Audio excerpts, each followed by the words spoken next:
Boar's Head invites you to enlighten your senses. Introducing Boar's Head Ichiban Teriyaki-style chicken.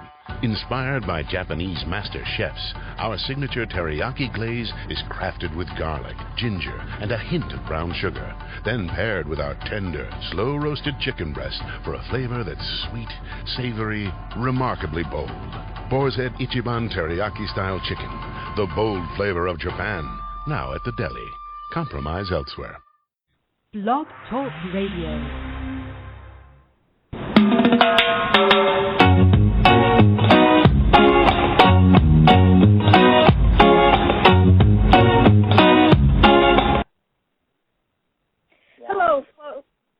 Hello, folks. Welcome to another conversation. June 17th is Father's Day in the U.S.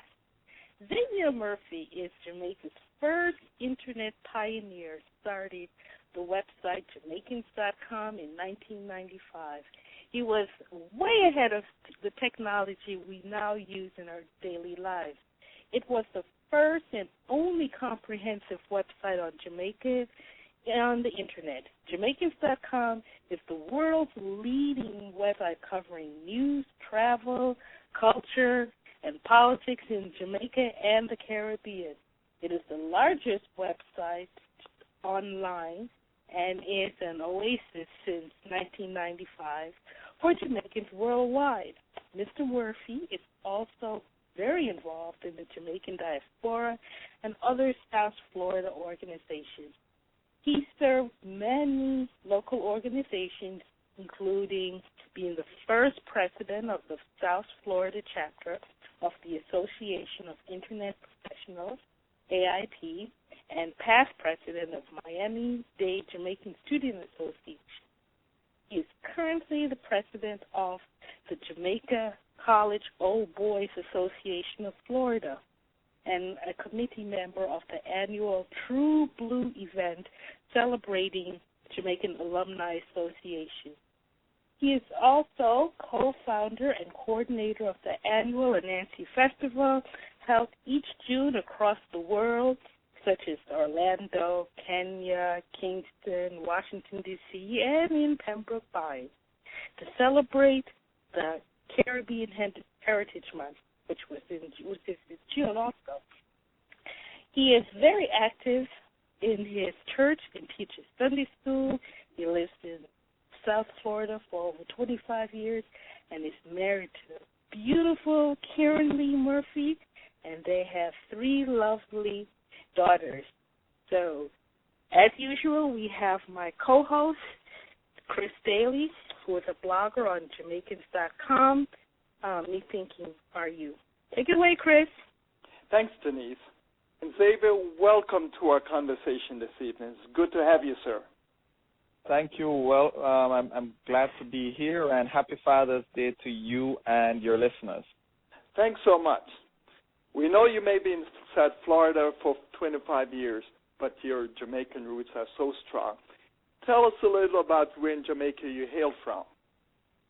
Well, I'm from Portmore. I grew up in Edgewater in Portmore, and even though I went to school in Kingston, so many people say, "Oh, I'm a Kingstonian." Yes, I was born in Kingston, but for most of my life, I grew up on the outskirts of Kingston, which is in Portmore. That's great. So what made you take the journey? Did your family come here, or you came here on your own, or how do you migrate? What was the migration journey like? Well, for me, what happened was I was looking for opportunity in terms of schooling. So I came here, attended Miami-Dade Community College, and then from there I went on to Florida International University. So the migration path, you would say, was one of education and looking to pursue that bachelor's degree. One of the things I really appreciate about you as I've followed you over the years is your strong family values and your faith. What were the major influences in your life around these issues? Well, I want to say it starts with my family. I mean, I had, as many of us do, we have a praying grandmother. I remember growing up in Jamaica and going to the country. My grandmother was in Clarendon in a place called Tweedside. So, it's a little town, small village. And, at night, one of the things I remember from a spiritual perspective is she would pray aloud, and she would pray for every child, every grandchild, every great-grandchild. And it was just amazing how she would do that every single night. She'd read her Bible aloud, and we, as the grandchildren who would go there, we would hear that. So the foundation started there, and then it continued. Again, my parents are very strong spiritually, and because of that, even the family value itself, I'm very fortunate to grow up with a mother and father, so I had that family unit that was there to guide me, to mold me, and make me the man I am today. Amen. That's really a great story to hear, and your great testimony on the Father's Day, what man can do to transform their life and to grow our family and our community. Exactly. Yes.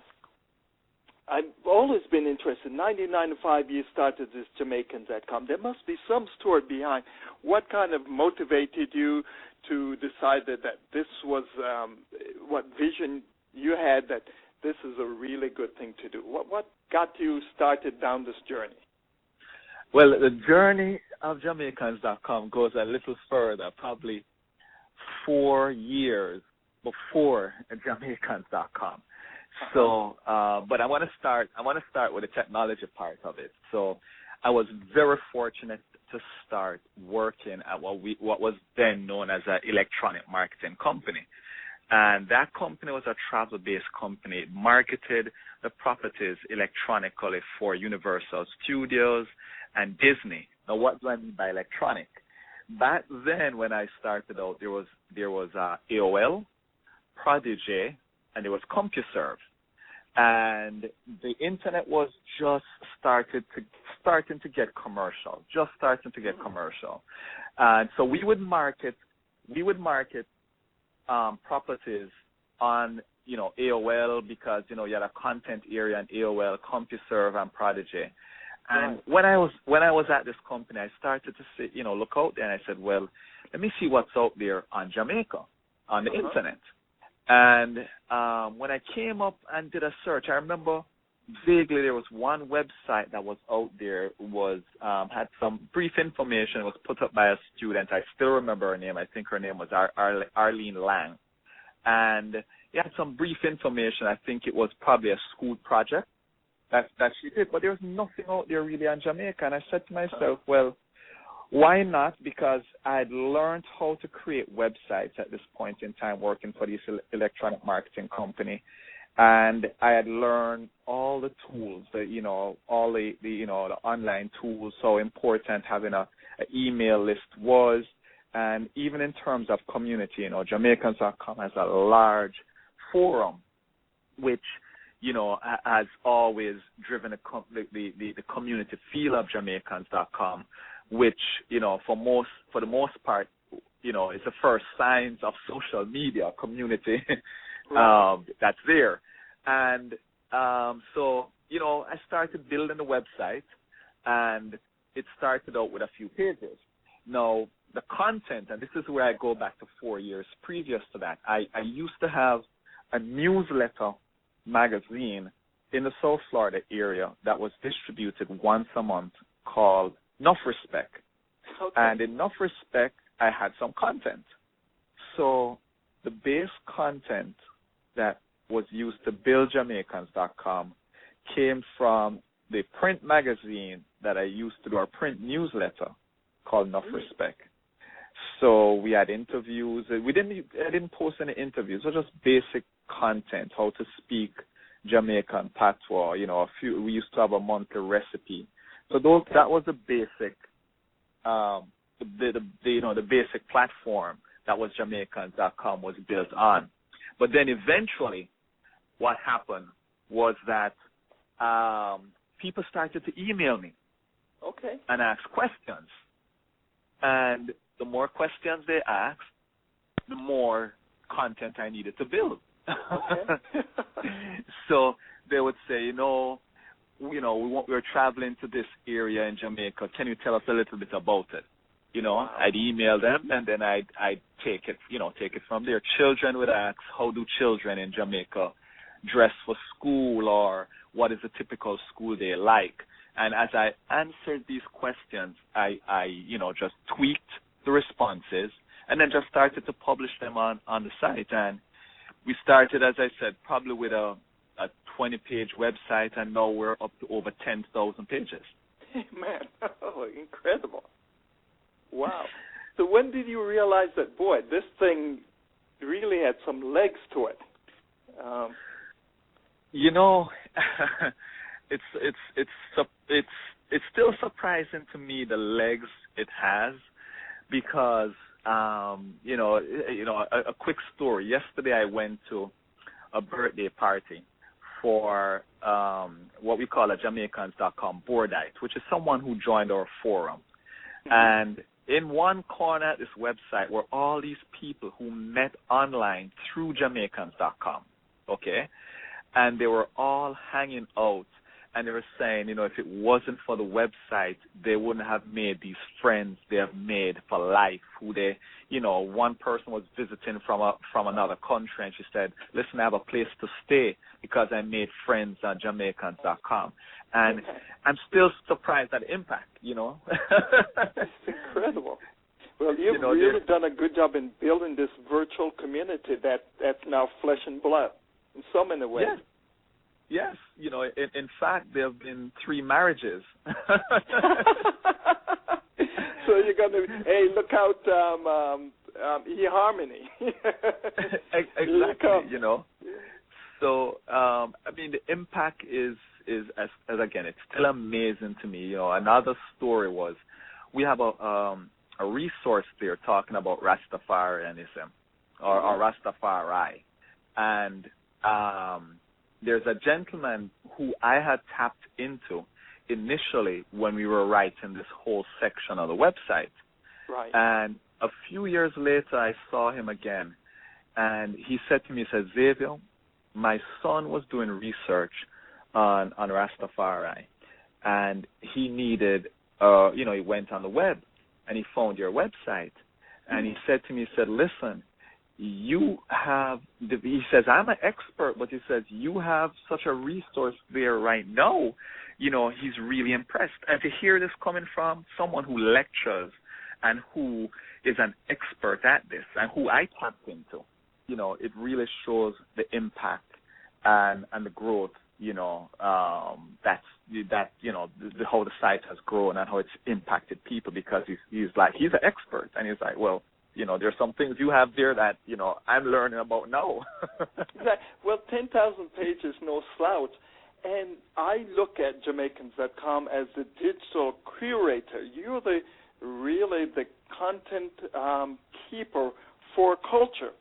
So by default, you have a pretty, responsible role. How do you decide, what kind of content you do make a part of Jamaicans.com?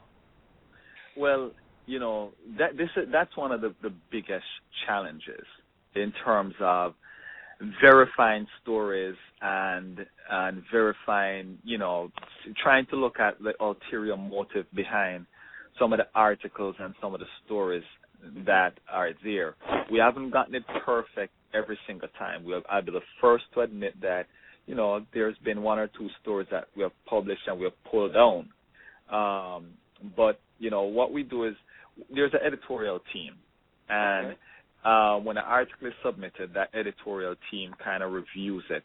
And one of the things we check for is, is it accurate? Is it an attack? Is it factual? The key things in terms of journalism, integrity. And then, you look at how, if it's offensive also. And you kind of walk through, those items, those bullet points, and it's okay. Then we'll go ahead and publish it. based on that. But the editorial team kind of looks through it to see, yes, this is something that we feel good about and that we'll publish. And again, we haven't gotten it right every single time, but we've tried our best to do it. And there are times where there are stories that we have heard about, but we can't confirm, or that we have chosen not to publish. That's you have a good instinct for this thing. There may be some young person listening to this, or some ambitious person. They see you represent, I call the Silicon Valley kind of entrepreneur. What kind of advice would you have to share with somebody who is thinking of doing something within this internet world as a career choice? I will say this: learn everything. Do not think that something is below you or something is not your job. One of the things that I look back at when I worked for this internet firm, the first firm that introduced me to the internet and electronic marketing, was that I was put in a position where I had to do everything. I was a project coordinator, but I had to code. I had to send emails out. I had to learn how to resize graphics. I had to learn in fact, I had to go to the mailroom at times to pick up the mail. Okay. So what happens is, the way I look at it is this: everything you learn gives you experience and insight, because it allowed me to understand the tasks that need to be done and how long the tasks are. So, for example, if a programmer says, it's going to take me a year to program this, because of my basic knowledge and having to do some of the programming or some of these pieces, I'm able to more look at, say, that estimate may not be valid, or that is, a valid estimate. The other thing I would recommend, so that's number one. Number one, I would say learn everything. The other thing I would say is, don't listen to your detractors. If you have a vision and God has put this in your heart, I would say go for it. I remember when I first put the site up, I had some people, I'd walk up to them and talk about the internet, and they looked at me like I'm crazy. And I have one friend, in fact, who today he says, Xavier, you talked about this. I thought this would have never taken off, and this internet is now a part of our life. This technology is now a part of our life. So don't listen to the distractors. And the third thing I'd say is this: be willing to change. Be always willing to change. Be open to change. Listen to what folks are saying and be willing to change. If you're not flexible, the technology will pass by you really quickly. So that's one thing that I would say what has kept our site as one of the top sites is the willingness to change and willingness to incorporate and new technology and new concepts. So those are the three things I would recommend, or I would say to any young person who is looking to go into this field. You just shared some really great gems, Xavier. Thank you for that. One of the other important space that you have, because your virtual community, you connect the home country of Jamaica with the diaspora. It's a very interesting place to be, because there are folks on both sides you're connected together and sharing information.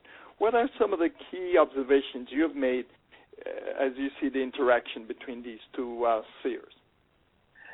Well, one of the key interactions I've seen is with social media and with more people coming online and with mobile technology, the way it is, the diaspora and the folks in Jamaica are much closer.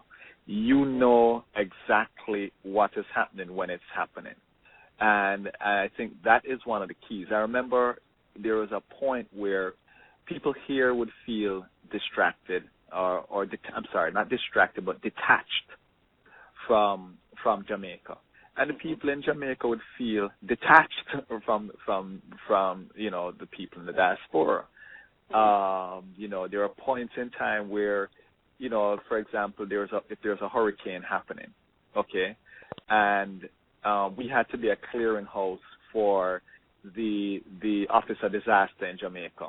No, that's not necessary. You can sign up for tweets. You can sign up for on their Facebook page, so you get instant updates. And so that you know what's going on. Everyone knows what's going on. I mean, I'll use my example of my parents. Okay, they're on technology. They're a little bit technology challenged at times, but I could call my dad up at any point and he could tell me, hey, this is what happened in Jamaica today, and to an extent, because of social media, the folks in Jamaica can tell you, this is what's going on in New York, or this is what's going on in a particular area. So I think technology has brought the diaspora and Jamaicans who are living in Jamaica much closer together, and we can react much quicker to events, emergencies, needs, etc., because of technology. That's wonderful. Well, we have two major events in Jamaica coming up this year. It's the 50th anniversary of our independence, and it's also the Olympics that we're looking forward to with much anticipation. What's some of your personal insights in both these events as you think of the lead up to them? Well, let me talk about the Olympics first. I think it's exciting that we have the Olympic year in the same year that we're celebrating 50 years. I think this is going to be one of the most exciting Olympics. Usain Bolt and the Jamaica track team has taken the world. You could see online the pictures, people asking questions. He's been the new ambassador for Jamaica, and he has taken Jamaica to another level. One of the things that I would hope we would do is take that goodwill and turn it into something just more than a celebration moment of our victory in the Olympics, So take that goodwill moment to have people learn more about Jamaica and see how we can benefit the folks in Jamaica. So I think it's great. I think it's really good. In fact, the irony is 50 years of independence from the British, and we are going to the Olympics in Britain. That's a very unique insight. That's good. So there's some irony to it, but I think that's great. In terms of the Jamaica 50 celebration, and my insight on that, there's a lot of events here, and I'm, some people look at it and say, oh, everyone is having an event. There are too many events going on in the different parts of the country. But the way I look at it is this: there will be something for everyone, and everyone celebrates differently. I know folks here in South Florida who they don't want to go to a banquet, okay? And typically here there are two independence balls, or balls/banquet.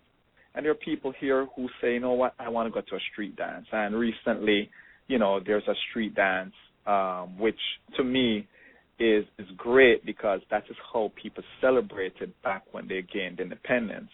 There was a lot of street dances in Jamaica. So I think it's great that we're going to celebrate 50, and I think it's great that there will be many choices and many events celebrating it. The one thing I hope is that these moments are captured.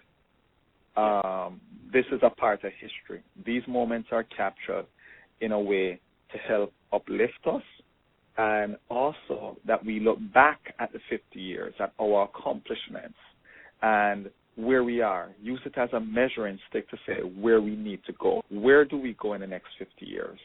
I know Dr. Claire Nelson, who is a friend of yours, Chris, and was in Washington, had written a good 50, I think it was 50 things she'd like to see happen in the future. And, I think that's a great starting point. Yes, celebrate. Yes, look back at history. But where do we want to go in the next 50 years from now? Yeah. And what do we want to be in the next 50 years? As I said, after July and August comes September.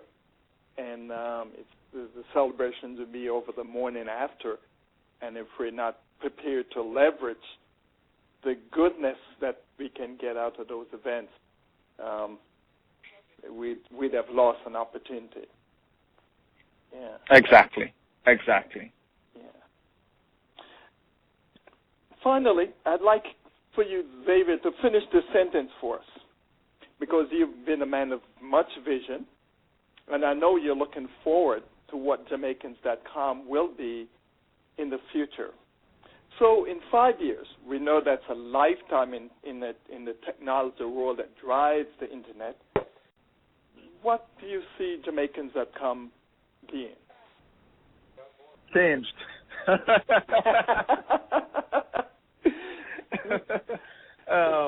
I don't know how to sum it up because, wow, I would say we're in the next technology revolution, a second revolution. First you had the dot-com era, and, we know how that kind of went. Even though it didn't end, it really didn't end, okay? From an investment and a financial perspective, people may have said, it ended, but traffic continued to ramp up on the Internet. Right. And now we have, a new paradigm shift.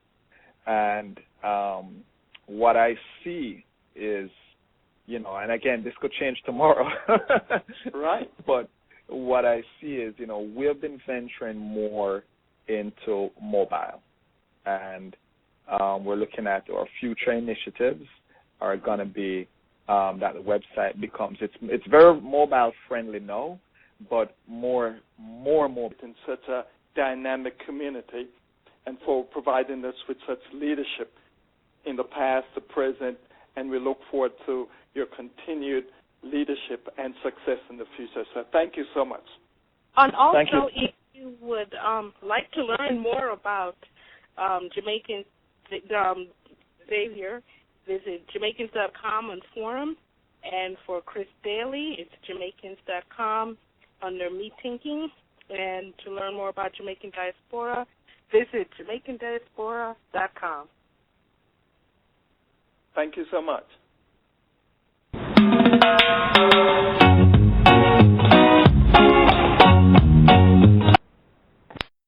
Progressive brings you Flowetry with Flow. A tool called Name Your Price. Get a grip on your spending like an industrial vice. It's nice. Beats rolling the dice. I prefer brown rice. Don't carry dumbbells when you walk on thin ice. Splash. Get insurance based on your budget with the Name Your Price tool from Progressive. Visit Progressive.com. Progressive Casualty Insurance Company and affiliates. Price and coverage match limited by state law.